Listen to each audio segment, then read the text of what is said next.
Ayop na yan, nagbablog tayo, maingay ang manok. My goodness. Foreman nga pala.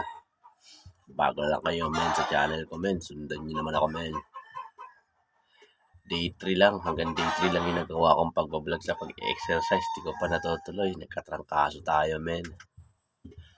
Pero itutuloy ko pa rin yung pangarap kong abs. Pangarap ko pa rin kasi talaga magkaroon ng abs.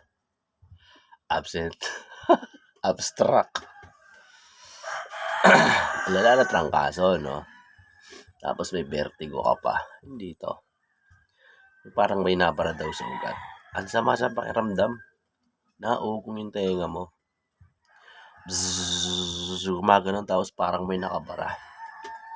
So wala akong ginagawa. Ginagawa ko lang umiinom ng tubig. Nawawala naman. Tapos nag-search ako sa Google. Pinakamahaba daw 1 month. Magto 2 months na yung akin. Hindi pa rin nawawala. My goodness, man. Hindi na ata vertigo to eh. Baka tawag dito birthday ko. Nakakabingi siya. Bingi-bingi rito. Ganun ba yung pakiramdam na naugong siya? Mga ganun. Tapos minsan irritable ka. Kasi may nagsasalita hindi mo naririnig. Tapos may nagsasalita na lamang isa. Parang iba yung pumapasok sa utak mo. Nakakairita. Tagal mo bago matuto mag-adjust. Ano kayang cause nito, no? Saan kaya ito nakukuha yung vertigo? Okay lang sana kung birthday ko. Eh, vertigo nga. Ano, naugong na naman siya.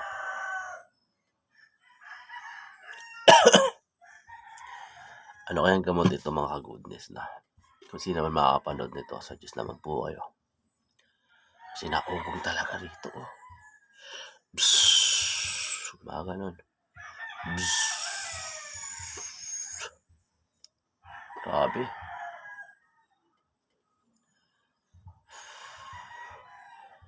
Ang hirap pa nito yung matutulog ka sa gabi. Ang hirap makatulog. Tapos pag umaga iidlip ka. Pakiramdam mo parang gabi na. Kasi ang ugong yung parang guni-guni.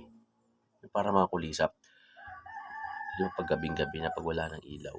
Patay na yung mga ilaw sa paligid. Tapos matutulog ka tahimik na nakakarinig ka. Ay, kuliglig.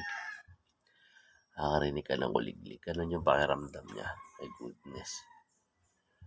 Grabe, vertigo na to. Hanggang ngayon umuugong dito. Tapos dito yung parang binabaray na. Ganun. Malala. So ginagawa ko, inom lang akong tubig.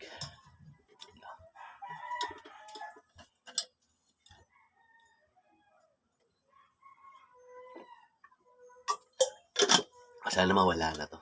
Mahirap eh.